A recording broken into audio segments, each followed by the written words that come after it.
Alléluia. Alléluia. Nous sommes de la joie. Nous sommes de la joie. Acclamons très fort le Seigneur.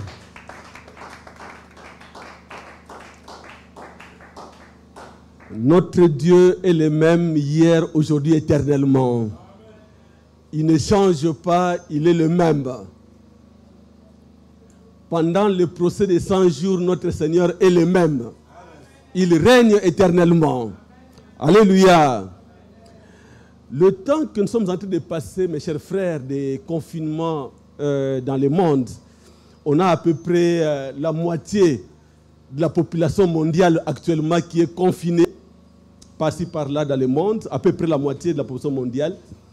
C'est un moment qui doit nous interpeller grandement, et c'est un moment que nous devons regarder avec un œil spirituel, avec des yeux spirituels, chers frères. Ce n'est pas un moment de distraction. C'est un moment où le Seigneur nous appelle à la réconciliation, à la repentance, à tous les niveaux. Parce que après cela, le Seigneur va susciter un grand réveil. Nous devons donc être prêts pour ce réveil. Et après ce réveil, c'est pour préparer l'Église à l'enlèvement. Pour que l'Église puisse partir avec l'époux.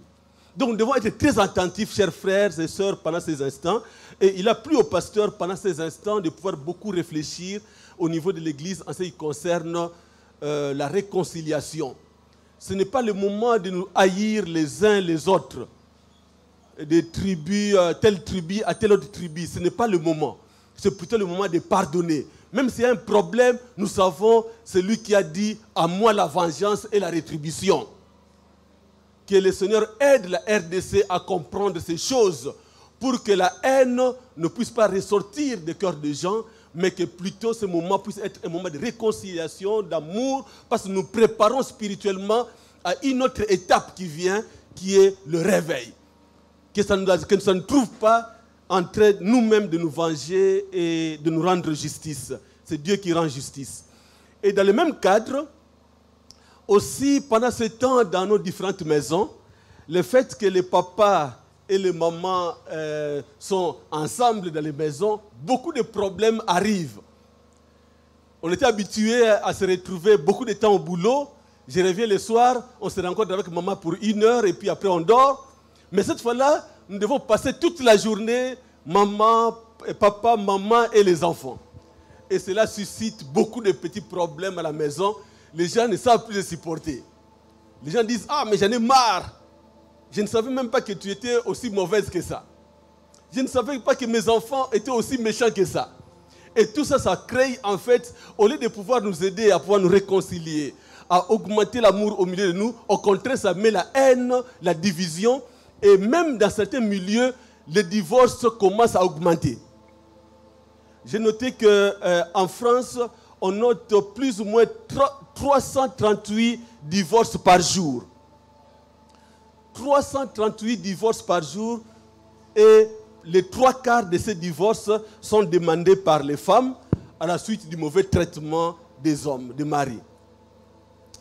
Et j'ai lu aussi un sujet hier à l'Internet, enfin dans les communications à l'Internet, on dit les 5 top, donc les 5 mariages top qui ont fait le moins de temps en Hollywood. Donc, on voulait maintenant commencer à voir quels sont les 5 premiers mariages qui ont fait moins de temps en Hollywood. Donc, c'est comme une promotion des mariages qui ont fait moins de temps. Et l'un des mariages qui a fait moins de temps a fait 3 mois. Et donc, ça, on commence à plébisciter ça. Mais ça, c'est un mauvais piège parce que ça peut entrer dans la tête des gens que c'est une bonne chose de faire moins de temps. Comme ça, on va me plébisciter comme meilleur mariage qui a fait moins de temps. Donc, voilà en fait des choses qui arrivent dans la communauté et nous devons, nous, à l'Église, nous réveiller et voir cela de notre sens. C'est pourquoi le thème qui est arrivé à l'homme de Dieu, à notre papa Pana pour ce matin, et on a commencé évidemment le dimanche passé en parlant des femmes, la femme sage qui bâtit la maison, mais aujourd'hui c'est Marie à l'image du Christ. Marie à l'image du Christ. Comme vous avez vu, en fait, c'est 3/4 des problèmes de divorce en France, c'est demandé par les femmes suite au mauvais traitement que les maris les infligent. Alors nous devons voir comment on peut être mari à l'image du Christ, comment on peut faire les choses bien. Et quand j'ai commencé à réfléchir sur ces messages, ça m'a beaucoup marqué. J'ai compris vraiment les liens que Dieu fait entre le mari et le Christ. Donc c'est vraiment une grande responsabilité dans l'amour que le mari porte. Donc le mari porte une très grande responsabilité dans le mariage. Et ça, nous devons donc être conscients de cela pour que nous puissions jouer très bien notre rôle. Et encore là, le Seigneur Dieu nous aide à pouvoir l'assumer. Ce n'est pas par notre propre force, mais le Seigneur nous aide à l'assumer. Nous allons lire pour ça le passage de Éphésiens 5, verset 25 au verset 31. Nous allons lire Éphésiens, l'épître aux Éphésiens, le chapitre 5e, du verset 25 au verset 31. Il est dit ceci: Marie, aimez vos femmes comme Christ a aimé l'Église et s'est livré lui-même pour elle, afin de la sanctifier par la parole, après l'avoir purifiée par le baptême d'eau, afin de faire paraître devant lui cette Église glorieuse, sans tache, ni ride, ni rien de semblable, mais sainte et irrépréhensible. C'est ainsi que les maris doivent aimer leur femme comme leur propre corps. Celui qui aime sa femme s'aime lui-même, car jamais personne n'a haï sa propre chair. Mais il la nourrit, en prend soin, comme Christ le fait pour l'Église, parce que nous sommes membres de son corps. C'est pourquoi l'homme quittera son père et sa mère et s'attachera à sa femme, et les deux deviendront une seule chair. Voilà donc notre passage qui va nous conduire tout au long de ce message ce matin. Nous allons introduire en disant que l'épître des Éphésiens, l'épître aux Éphésiens, est une épître particulière dans le sens où dans le Nouveau Testament, c'est la seule qui présente d'une manière aussi complète la position céleste et les bénédictions spirituelles des croyants. C'est une épître très importante. Nous voyons là-bas notre position, les bénédictions qui sont réservées aux croyants. Rappelez-vous de ce passage. Quand je vois par exemple les chapitres 3 au verset 20, il dit, il nous répond infiniment au-delà de ce que nous pensons, au-delà de ce que nous demandons ou de ce que nous pensons. Donc, même le simple fait de penser en tant qu'enfant de Dieu, Dieu est en train de répondre. Alléluia. Le simple fait de penser. Tout ça, c'est dans l'épître des Éphésiens. Dans Éphésiens 6, à partir du verset 12, on nous parle des armes spirituelles. Quelles sont les armes que nous avons pour pouvoir lutter, pour pouvoir nous conduire? Donc, c'est une épître très importante dans notre vie spirituelle parce qu'elle donne très clair, elle prend très clairement de manière aussi complète la position céleste et les bénédictions spirituelles des croyants. Aussi, comme nulle autre part, cette épître expose les conseils éternels de Dieu à l'égard de Christ et de ceux qui croient en lui. Christ est le chef de l'assemblée, étant investi de toute autorité et de toute capacité et de toute puissance pour diriger, de même le mari est le chef ou la tête de la femme. Et l'Église est soumise au Christ selon le plan divin. L'Église doit être soumise à Christ. Et c'est lorsque justement notre Église commence à agir de manière non soumise à Christ, en faisant des choses de notre façon, c'est à ce moment-là que des troubles grandioses arrivent au niveau de l'Église. Parce qu'on ne comprend pas que l'Église, le chef de l'Église, c'est Jésus. Et que tout ce que nous faisons, toutes les décisions que nous devons prendre doivent honorer notre chef qui nous a placés. À un moment donné, l'Église commence à fonctionner comme par elle-même et de grands troubles arrivent. C'est la même chose aussi pour la maison. L'homme est marié à l'image du Christ et la femme est appelée à la soumission. Et ce qui est une bonne chose ici, dans ce passage, c'est que non seulement le Seigneur est à la tête, mais aussi, il est le chef, mais aussi il nous aide. Il aide l'Église à être à mesure d'être ce que la tête attend. Et c'est ça aussi le rôle du mari en fait. Non seulement tu es le chef, mais tu aides l'Église, tu aides à la femme à pouvoir arriver à une position, à une bonne position devant les hommes et même pour vous-même. C'est de ça un peu que nous allons devoir parcourir aujourd'hui dans ce passage. Nous allons voir rapidement 6 enseignements que nous allons tirer de ce passage. Le premier, c'est que aimez vos femmes. C'est un ordre, c'est un commandement, ce n'est pas un choix. Donc l'homme n'a pas un choix à faire. C'est clair, le passage dit aimez vos femmes. Ce n'est pas un choix que nous avons à faire. Le deuxième enseignement, on va y revenir, c'est que le vrai amour doit être un amour sans intérêt. Et la troisième leçon, c'est qu'il faut aimer à la dimension de Christ. Nous savons à quelle dimension nous aimons nos femmes. Nous devons aimer à la dimension de Christ. La quatrième leçon, c'est que le vrai amour corrige aussi. Nous allons aussi voir que ça corrige. Et que pour parvenir à tout cela, l'homme doit quitter, s'attacher à sa femme et devenir une seule chair. Et enfin, il y a malheureusement des hommes qui ne comprennent pas et des hommes à ne pas épouser. Ça va être un peu dur, mais il faudra le dire. Alors, donc, aimer nos femmes, donc, que aimer vos femmes est un ordre et non un choix. En parlant de l'amour, l'amour paraît pour Jésus comme étant le commandement suprême.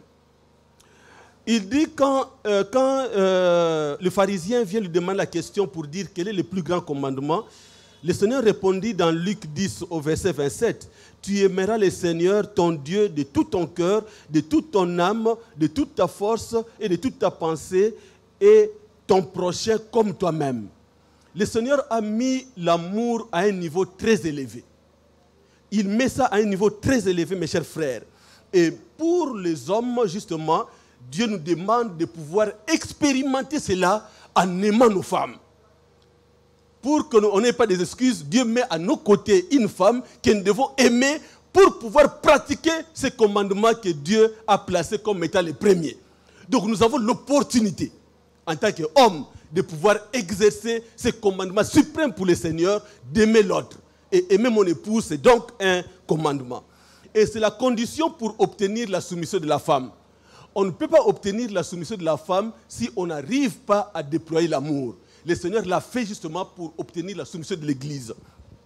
Autrement, lorsque une femme se soumet en dehors du contexte de l'amour, ça devient de l'esclavagisme. La femme est plutôt esclave et non soumise. En réalité, les deux font les mêmes choses. La femme esclave et la femme soumise font les mêmes choses. Sauf que la femme soumise fait cette chose dans le contexte de l'amour. Elle le fait avec amour, elle le fait avec joie. Tandis que la femme esclave, c'est dans un contexte de tyrannie, de non-expression d'amour qu'elle fait ces choses. Et quand tu demandes, donne-moi de l'eau, ça devient très compliqué parce qu'elle sent ça comme une tyrannie. Préparer la nourriture, ça devient comme une tyrannie. Faire des choses, ça devient comme une tyrannie. Pourquoi? Parce que c'est en dehors d'un contexte d'amour. Et le Seigneur nous dit très bien que nous devons, nous, aimer nos femmes. Et juste avant ce verset, au verset 24, il dit que la femme va être soumise. Mais on ne peut pas donc y arriver si jamais nous n'arrivons pas à aimer nos femmes.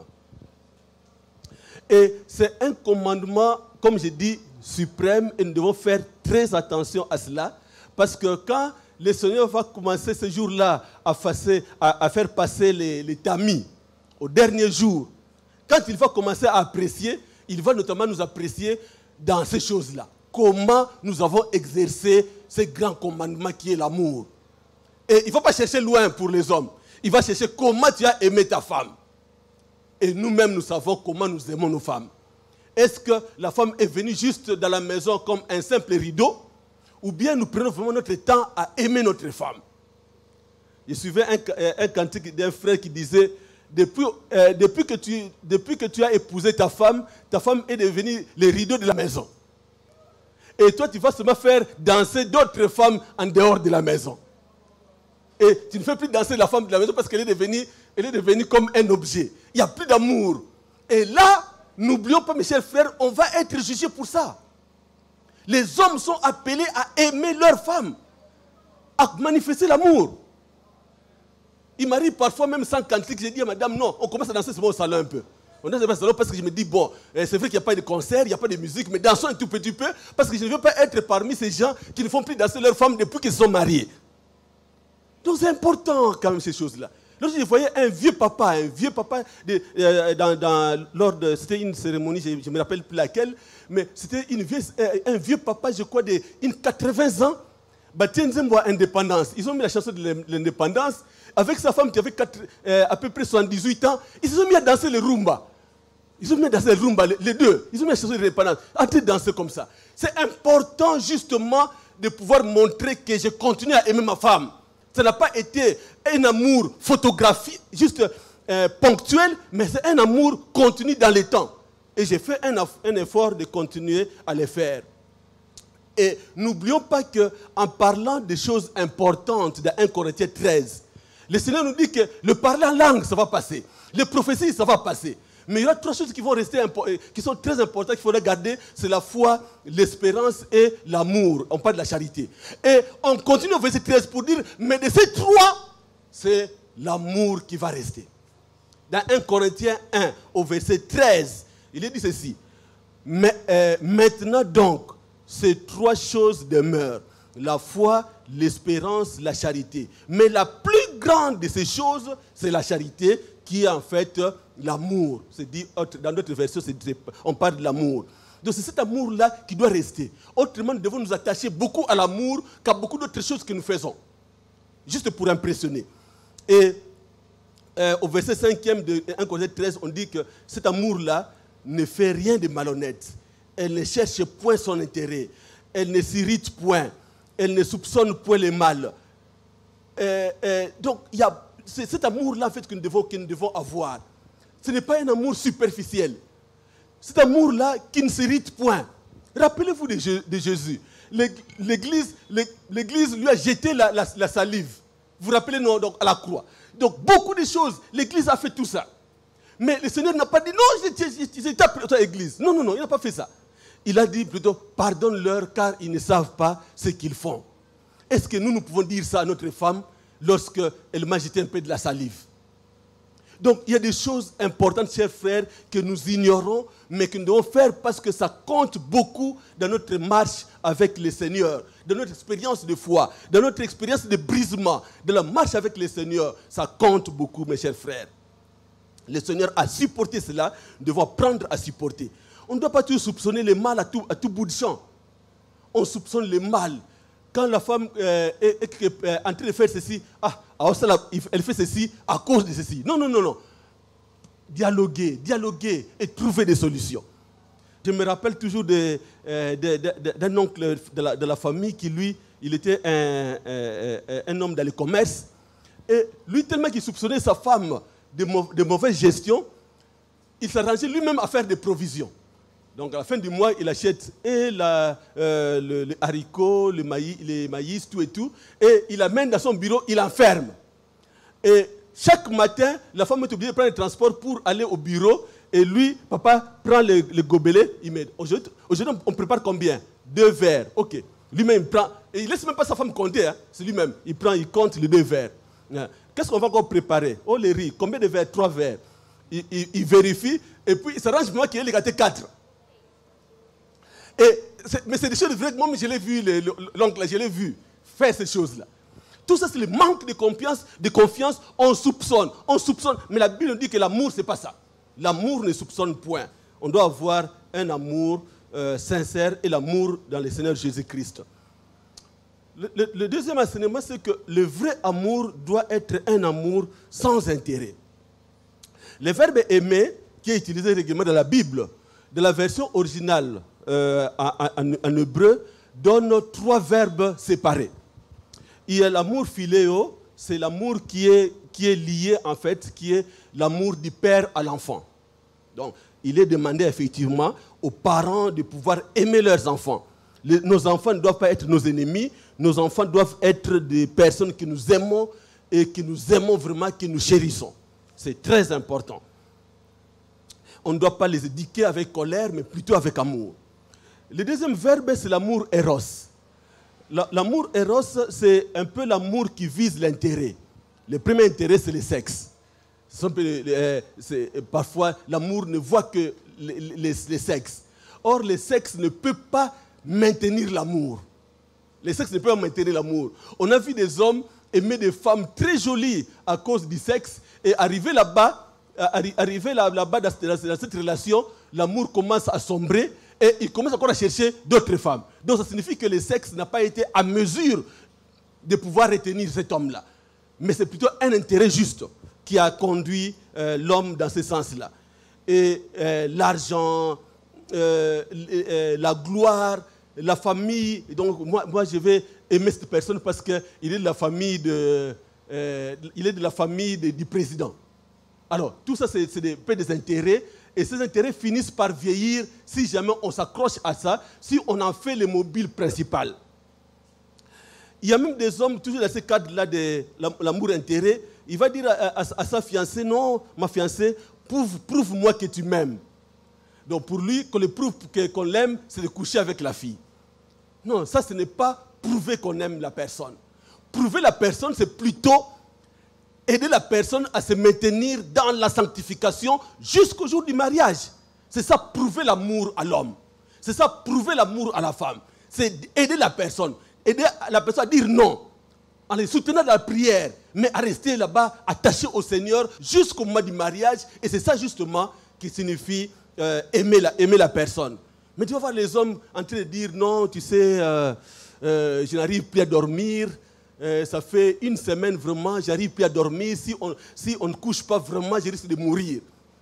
Mais demain, si la nuit tu vas chez lui pour voir s'il ne dort pas, tu vas l'entendre même en train de ronfler même. Oh, mais il m'a dit qu'il ne dormait pas. Comment je l'entends dormir, en train de ronfler depuis 20h jusqu'à 5h du matin.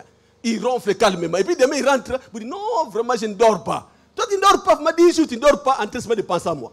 Donc, tout ça, c'est des choses, des relations qui cherchent juste l'intérêt. Et puis, nous avons le troisième amour. En fait, c'est l'amour agapao. L'amour agapé, c'est l'amour sans intérêt. C'est l'amour qui vise le don de soi. L'amour éros cherche l'intérêt chez l'autre.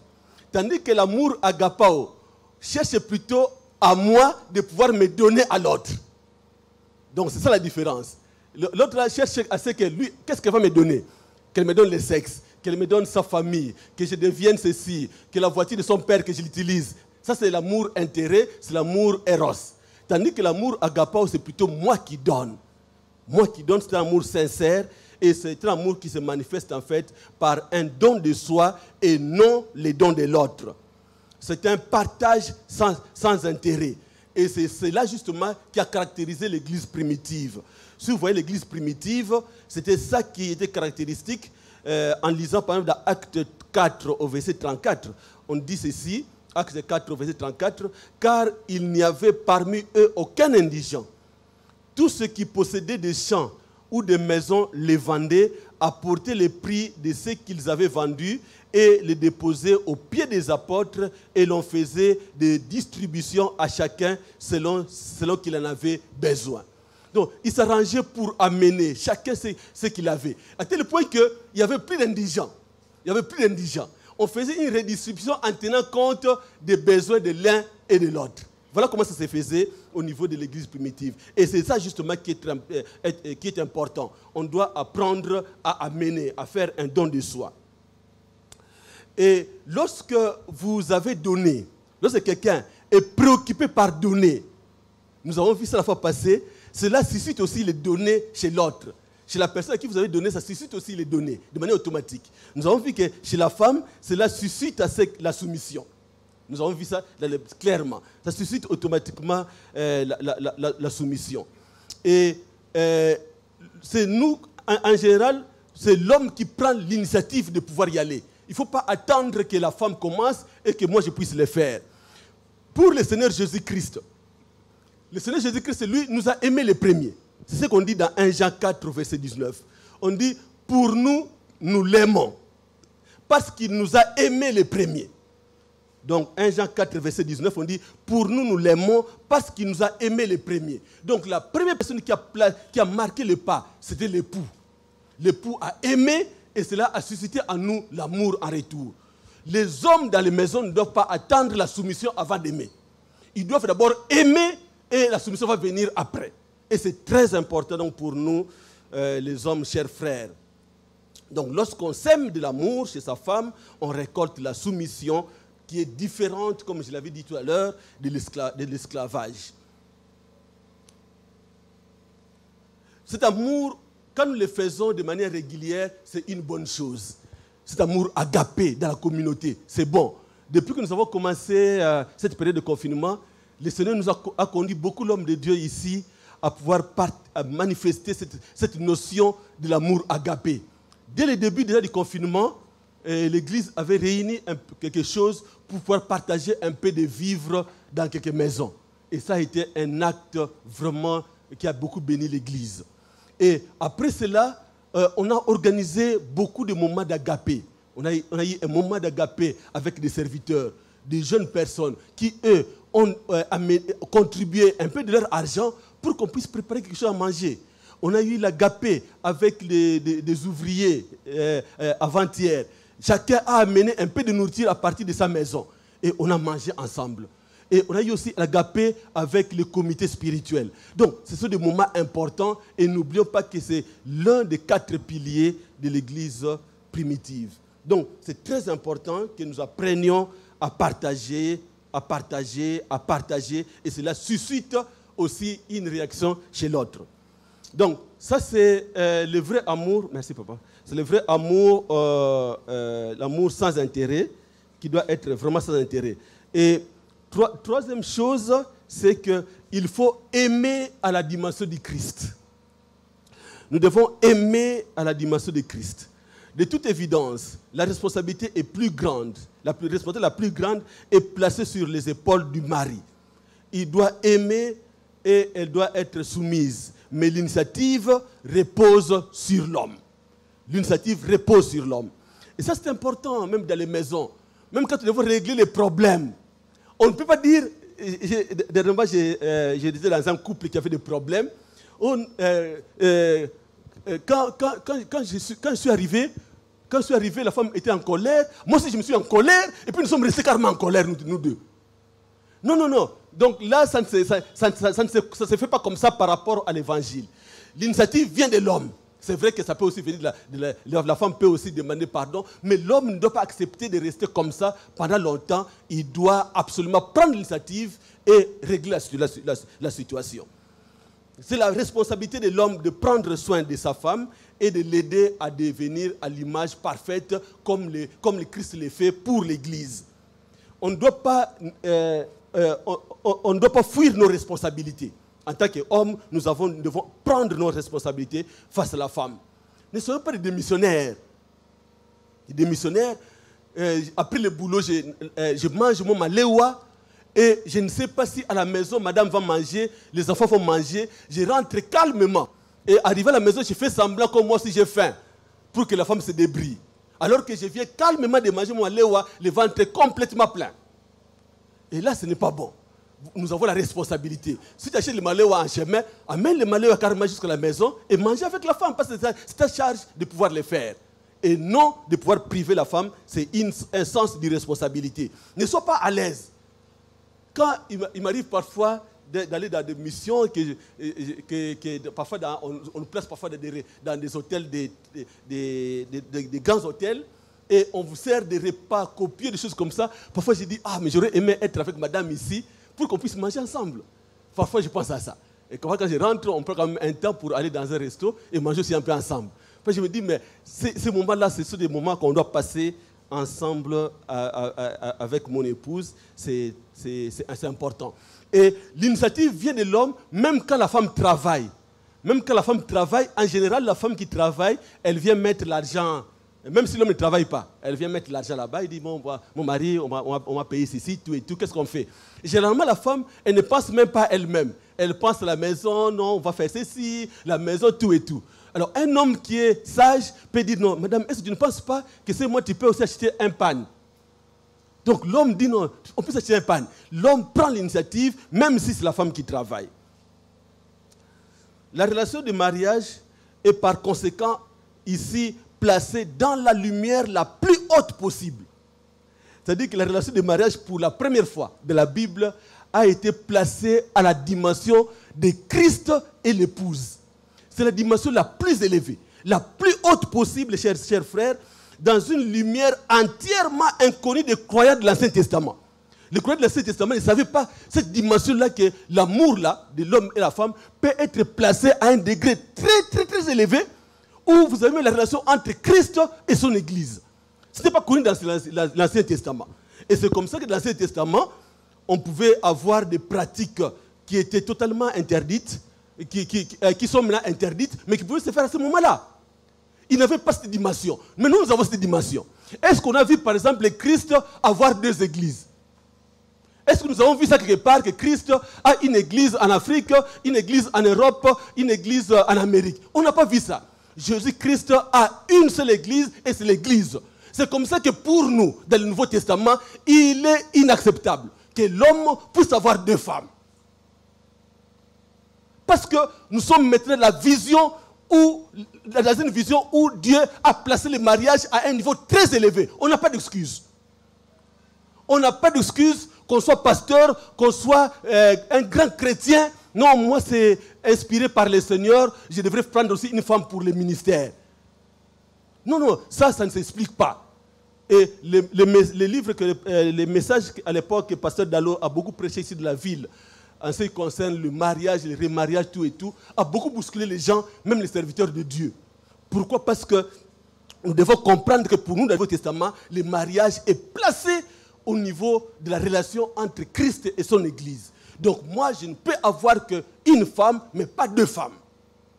Pas une femme et une copine, pas une femme et des bureaux, non, mais une seule femme, et le Seigneur lui-même nous aide à pouvoir le faire. Christ ne s'est pas livré pour deux églises.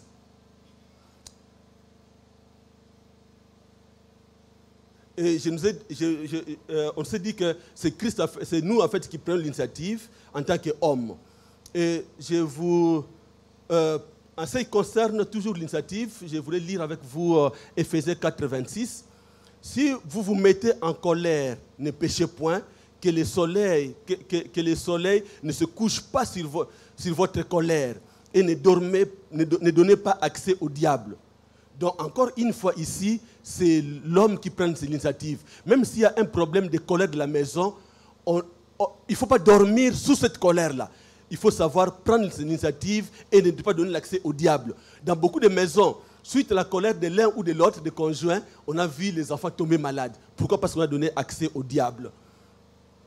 Et en réalité, et ça j'étais content quand j'ai découvert ça, en réalité, quand Jésus-Christ prépare l'Église pour devenir sans ride, sans tache, c'est en fin de compte pour lui-même qu'il le fait. Parce que ça va être, l'Église va commencer à adorer Dieu, l'Église va être enlevée, il y aura beaucoup. Donc c'est finalement pour lui-même qu'il le fait.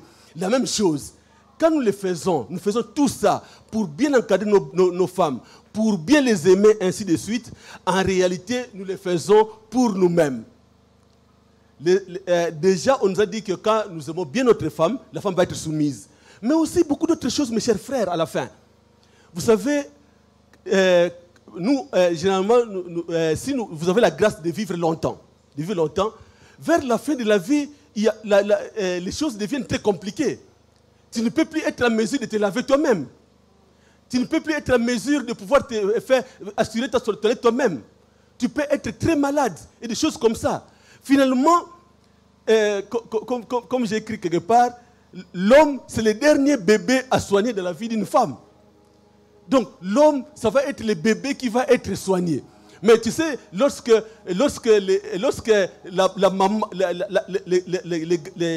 la domestique ou la berceuse. Merci. Lorsque la berceuse est mal encadrée par la maman de la maison, comment elle gère l'enfant? Pendant qu'elle va laver l'enfant, elle la tape aussi. Elle la tape aussi. Pourquoi? Parce que la berceuse n'a pas été bien encadrée. Et si toi, papa, tu n'as pas manifesté l'amour tout le temps, tu n'as pas investi l'amour, comment tu veux que ta femme puisse te soigner avec soin à la fin de ta vie?